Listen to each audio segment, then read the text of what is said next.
Now let's talk a little bit. I'm looking at the time. Actually, I'm going to go to the Q&A quickly and see if there's anything assessment related.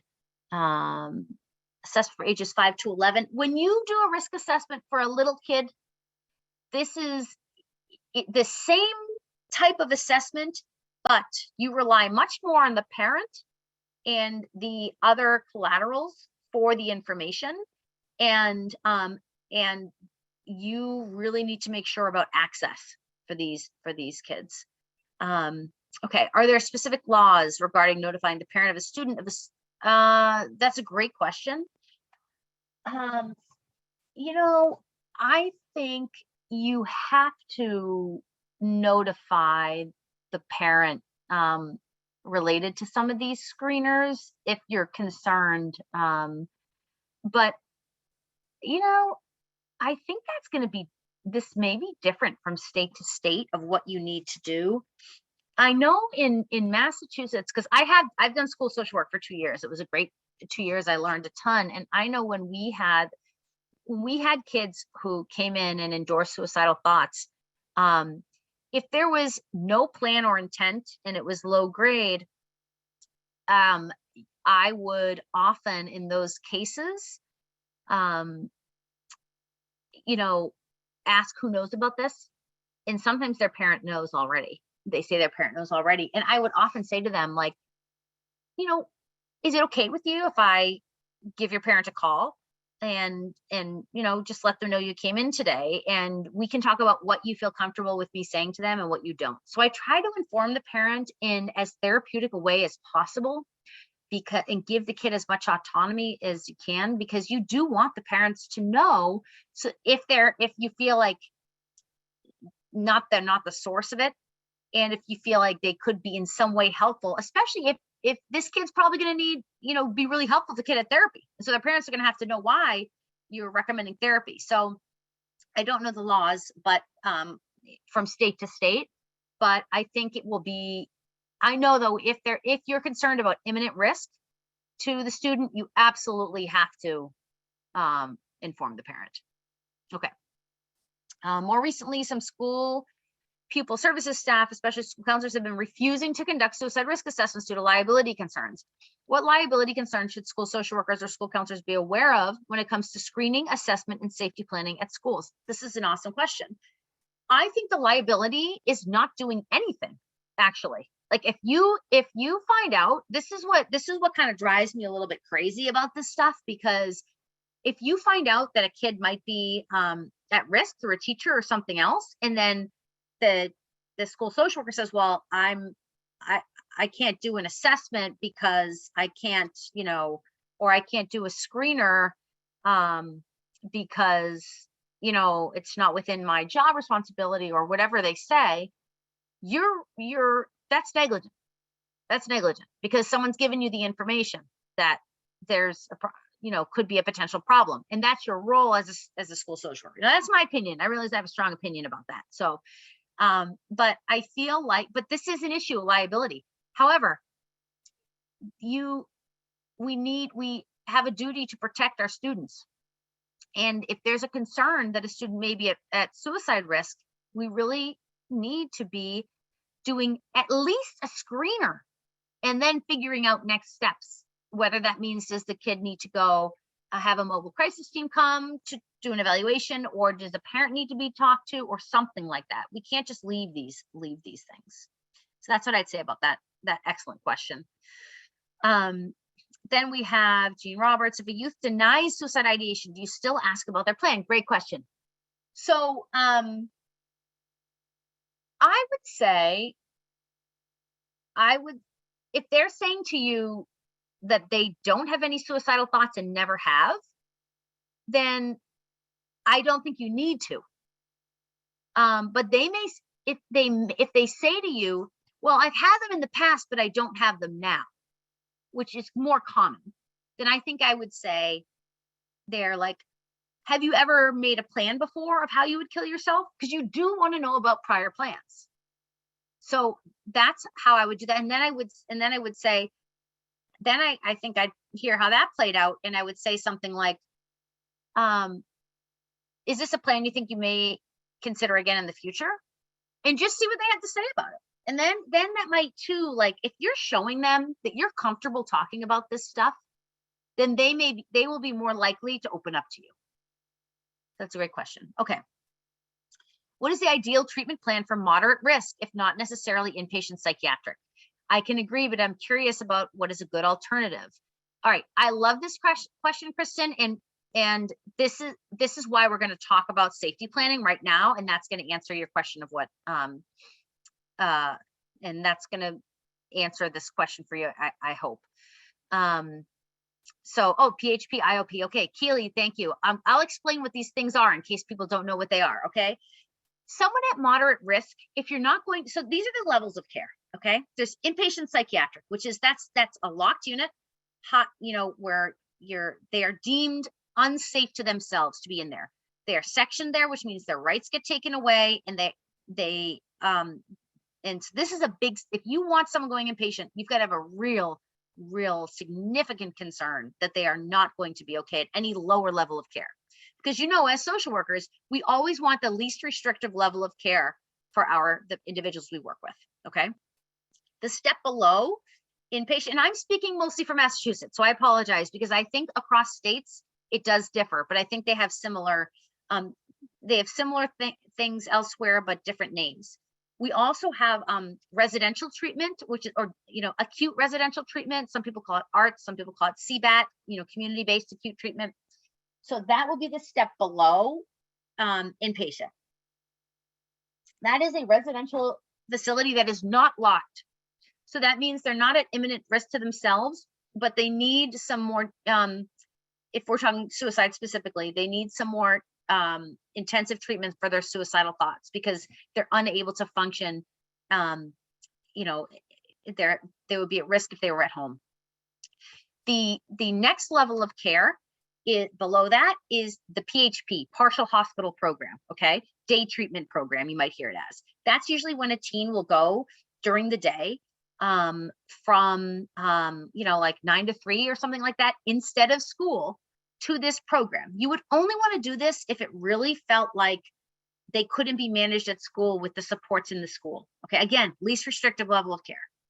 But sometimes they cannot function in the school and they need, because issues related to suicidal thoughts are getting in the way. And they may need that before they can transition back into school. And a lot of schools have transition planning of getting them back in after hospitalization, day treatment or inpatient. And that's critical. That's a critical role that you'll play. Then the next level below that is intensive outpatient. So that's maybe like some sort of a group setting or something, either after school, which could be virtual, or in person, where it's like a few hours after school where they do more intensive work, just like they would do in the partial day program, but it's fewer hours. And then it's outpatient below that. Okay, so hopefully that helps with that. So let's talk about these moderate cases. Let's talk about the safety planning you might be doing in the school with these kids.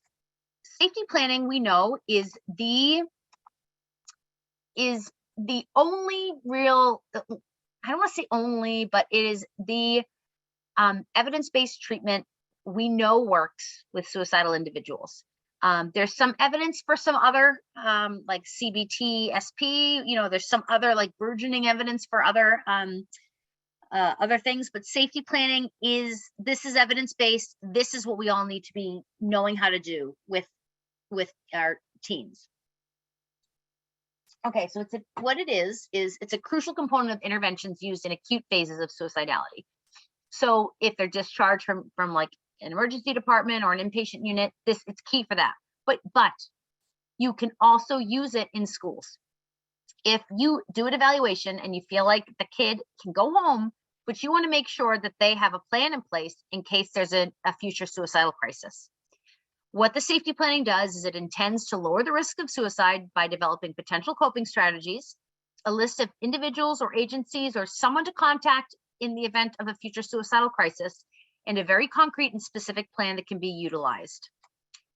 No suicide contracts do not work. I have to make this absolutely clear because I still see it all the time. People write things like, the teenager made a contracted for safety, or did a no suicide contract. These do not work. Safety planning does work. No suicide contracts do not. There's no evidence that no suicide contracts where individuals are asked to sign a paper saying they won't kill themselves, prevent suicide or self-harm. They don't work because basically they're asking for kids to promise to stay alive without providing them with coping strategies for how to do so. And they don't protect against liability issues either. So don't think you're protecting yourself by doing a no suicide contract. You're protecting yourself by doing the real work and the real interventions, which is doing a safety plan with an adolescent. So the gold standard for safety planning interventions, and I am aware at the time, and I'm going to do my best to keep going. I hope it's been okay that we've been doing questioning as we go. I think it makes more sense to do that. I'll still try to leave at least 5 minutes at the end, but I want to make sure I hit this. So safety planning intervention by Stanley and Brown, this is the gold standard. This is one that's been tested, okay? And it involves 6 components. Recognizing warning signs that there's a crisis, using coping strategies, contacting social supports, enlisting family members and other trusted adults to help, contacting mental health providers, and removing lethal means.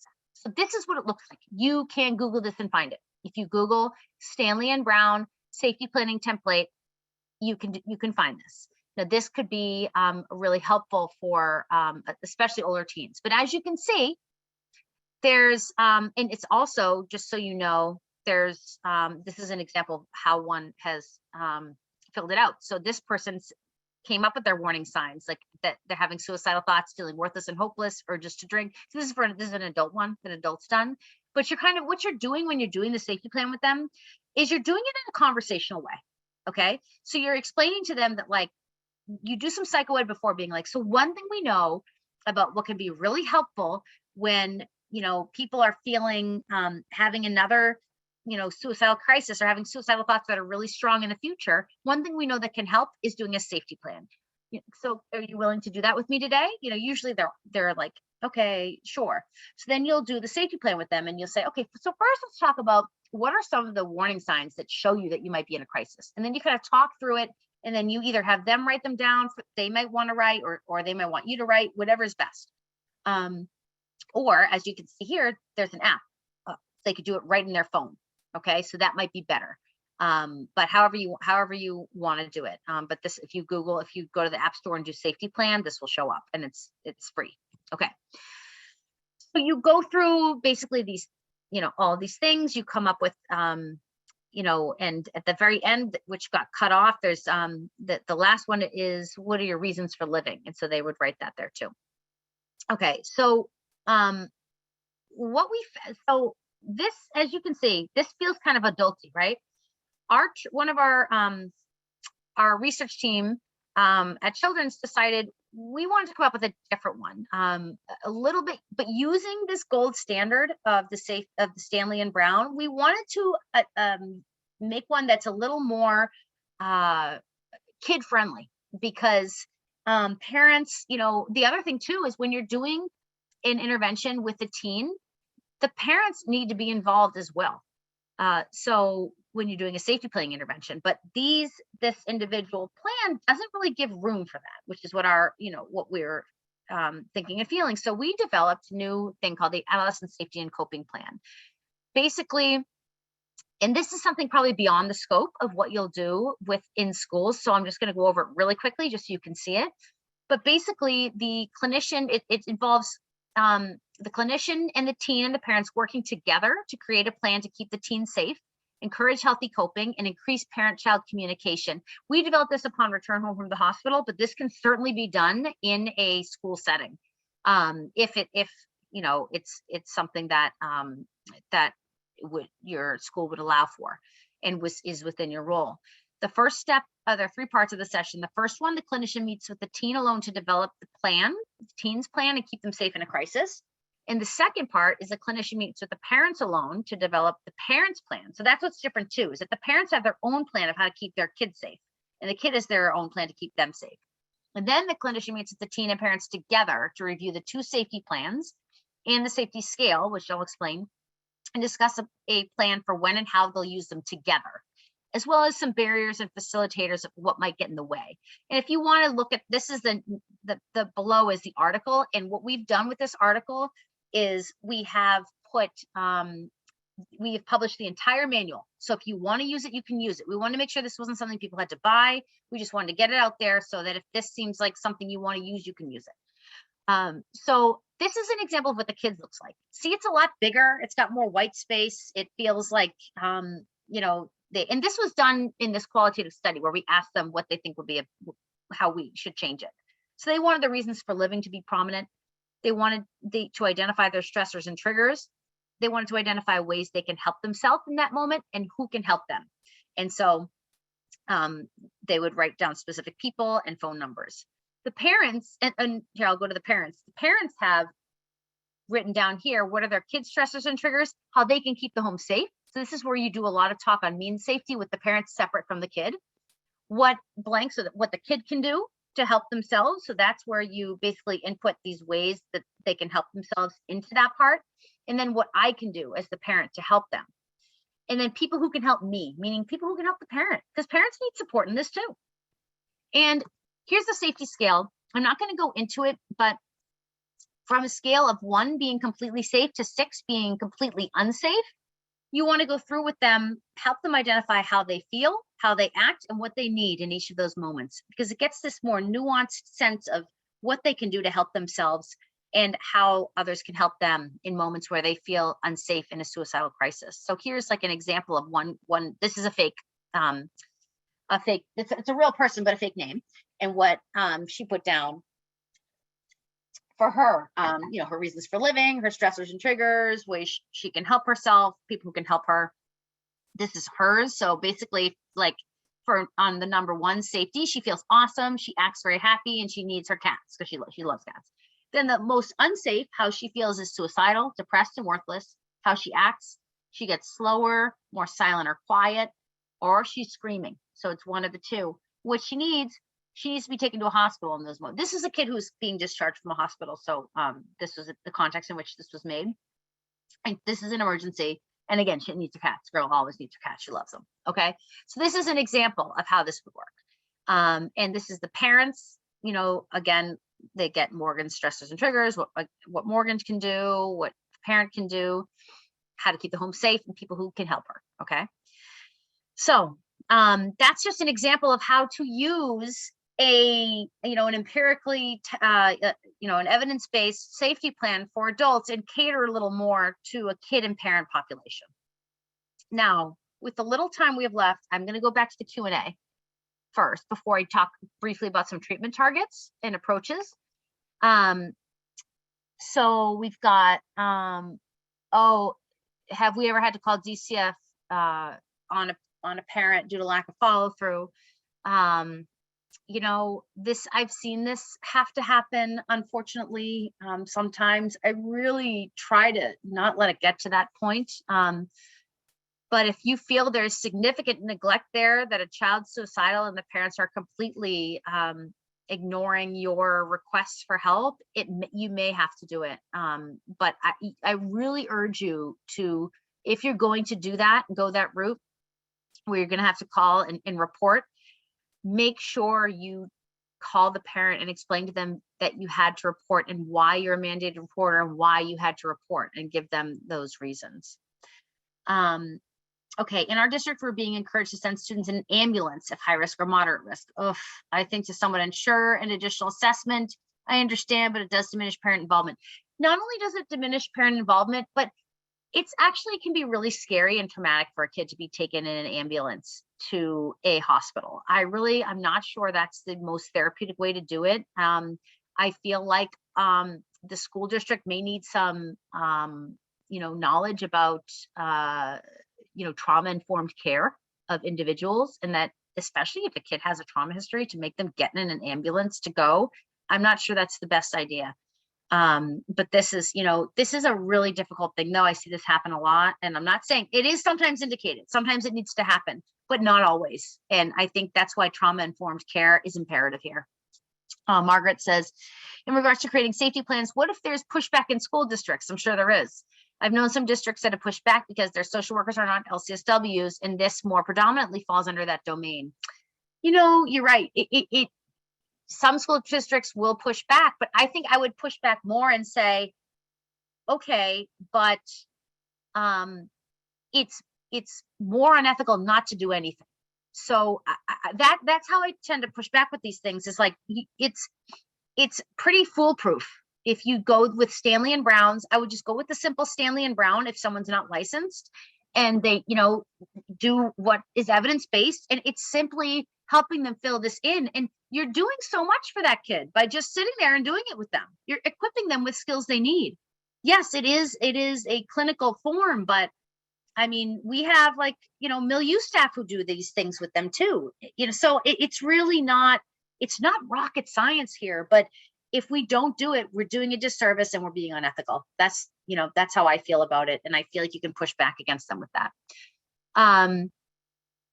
Can I provide a link to the manual? I don't have a link, but I don't know if it's possible, if somebody, I don't know, somehow I can, because I think it's behind a paywall too, unfortunately. Cognitive Behavioral Practice Journal. It's in there though. Maybe someone has it or something. I don't know. Maybe not. I apologize for that, but I hope that someone has access to that for you. Okay. Let's see. We can also share a link on our website at a later date. Oh, great. Thank you, Chesty.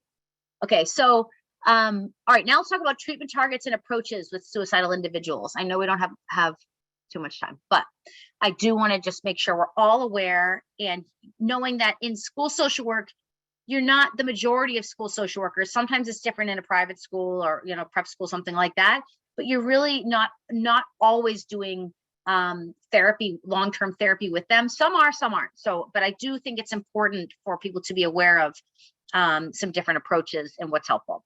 So let's, all right, let's see. Actually, I'm going to skip this page. There's some people, because it was just about the importance of building an alliance, which you all know this as social workers. What cognitive factors can lead to suicidal thinking and behaviors? So we want to really, the thing about suicidal thoughts in adolescence, so much of it is related to pretty significant cognitive distortions that need to be addressed. So I really like leaning on, Beck's cognitive triad, leaning on like the thoughts, feelings, behaviors triangle, doing psychoed with them on that, and how their, how their feelings affect their thoughts and behaviors, and all of that kind of basic CBT stuff can be really helpful in helping them understand their suicidal thoughts. Because what's so scary for these teens sometimes is they don't understand why they feel this way and why they think this way, and they don't know that there are things you can do related to their behaviors that can affect their thoughts and their feelings in a positive direction.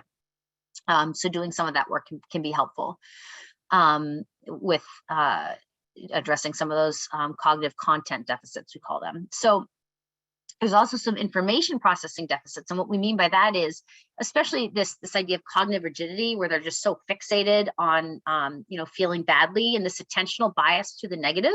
So if you can do some psychoed with them too, about like, imagine what it would be like if we put our attention to the positive, and just helping them kind of try to reframe in that way, not in a way that invalidates them and how they're feeling, but just showing them that, the power of attentional bias, and how if you flip the script on it, and you can see about once they notice their attention is to the negative, to kind of flip it, they're learning how to gain some autonomy over their thoughts, which can be pretty empowering over time.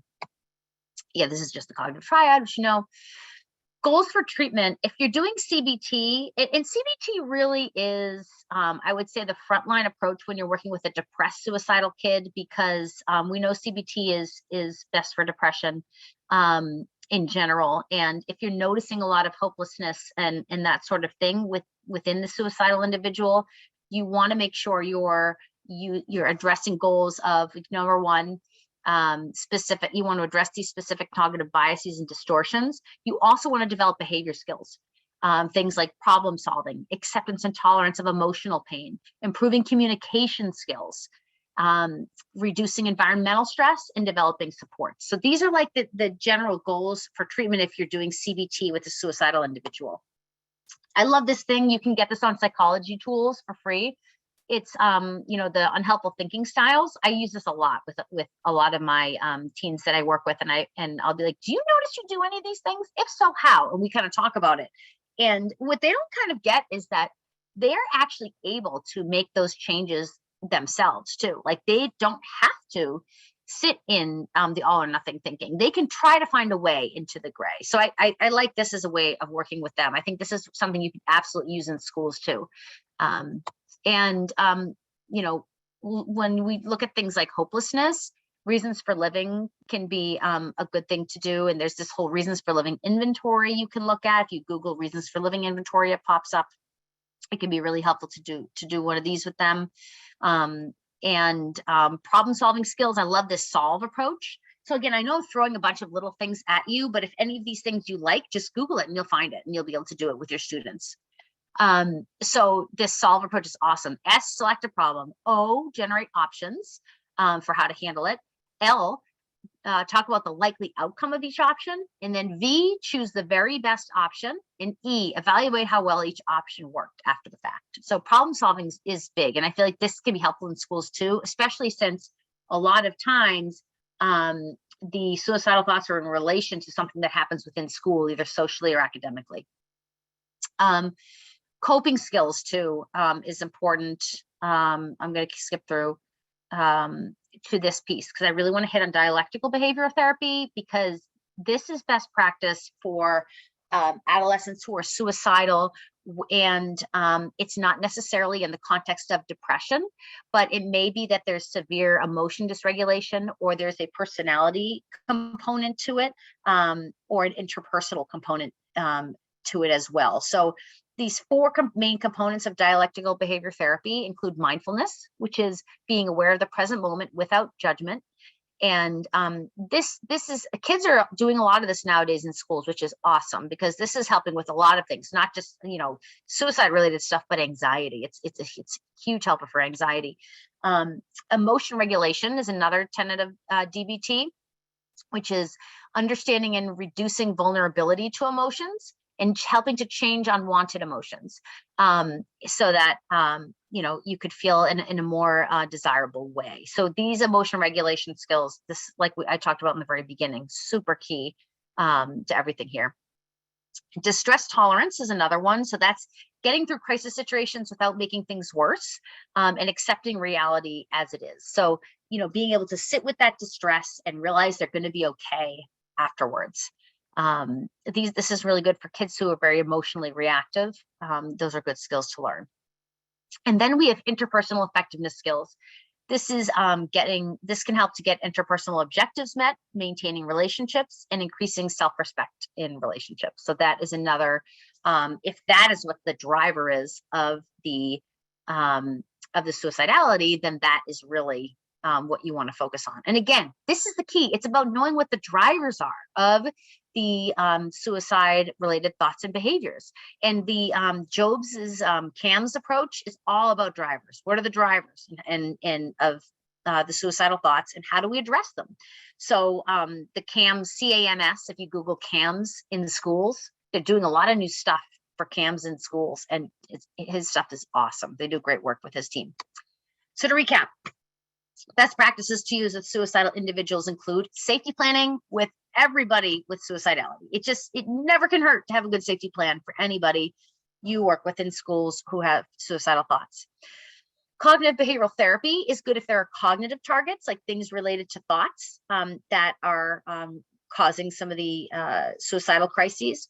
Dialectical behavior is good if there are emotional and interpersonal targets. And then the CAMS approach, like Jobs is that's for continual assessment and management of risk. So these are really the best practices you want to use. So I think I finished with 4 minutes to spare. So if anybody would like to, my children's email's at the bottom, feel free to email me. If anyone has any more final questions about any of this, I'd be really happy to answer it. And I know, it's really hard to get through all of this in an hour and 45 minutes. So I try to put in the most stuff I felt was most important and most interesting. And, I just really appreciate you all being here and listening. Any other final questions in the final minutes. And I haven't looked at the chat, so maybe there's stuff in there that I missed, but I don't think so. Hi, this is Kimberly Jenkins, Dr. Hi. O'Brien. There is one question, maybe we can slide in really quick. Yep. There was a question about if economics ever play a role in suicide. That's a great question. It absolutely does. I mean, there are articles on it, although I have to say it's not my area of specialty, but what I do know about that is that, again, it comes back to this idea of strain.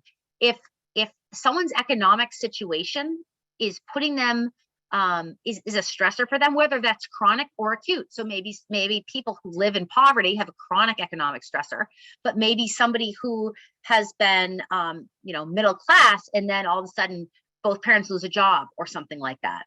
That will be more of like an acute stressor.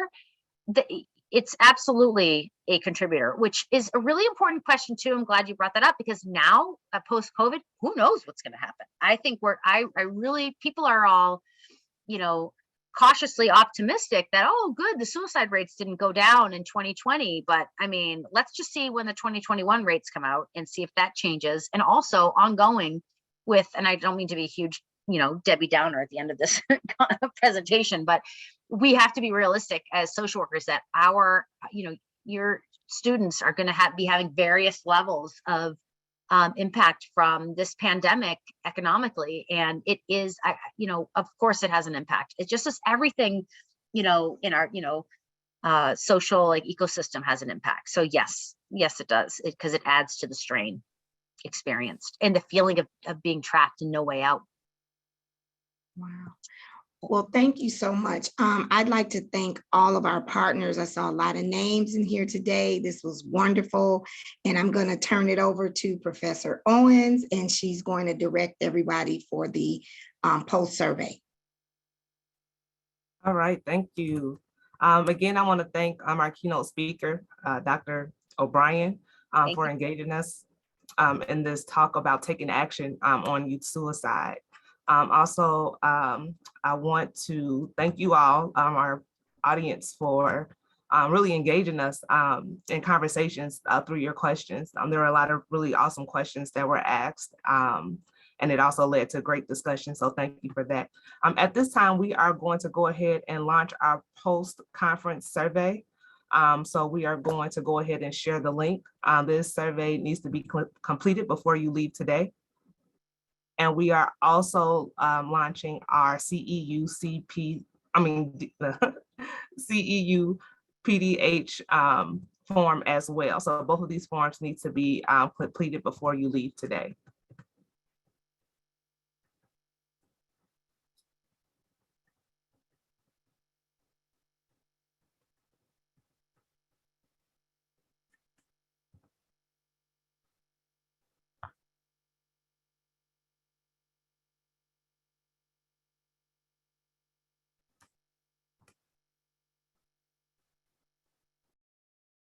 And as you are completing your forms, I will also hand it over to Professor Johnson again, who will provide closing remarks.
Again, thank you so much for coming.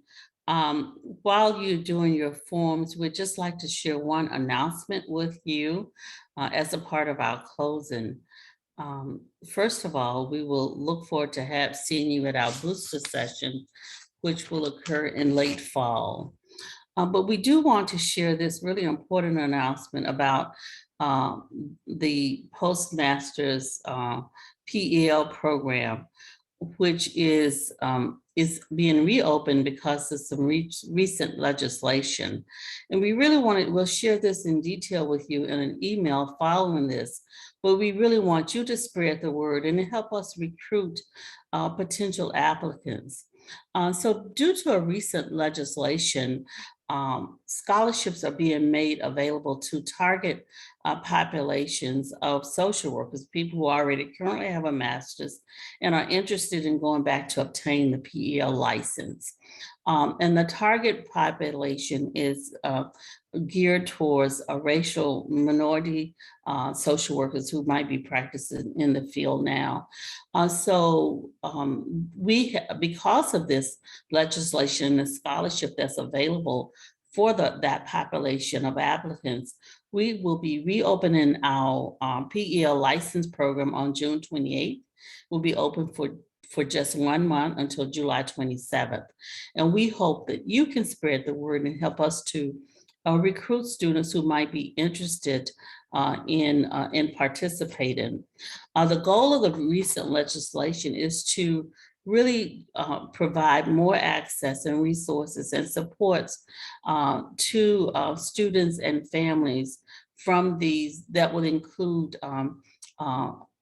African American, Latinx, Asian, and American Indians. So please help us to recruit during this very short window. Again, we thank you for coming, and we ask you to reach out to colleagues who might be in agencies who are interested in obtaining the PEL.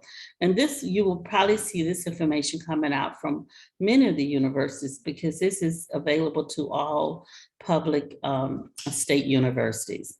Again, thank you for coming, and we look forward to seeing you in the fall at our booster session.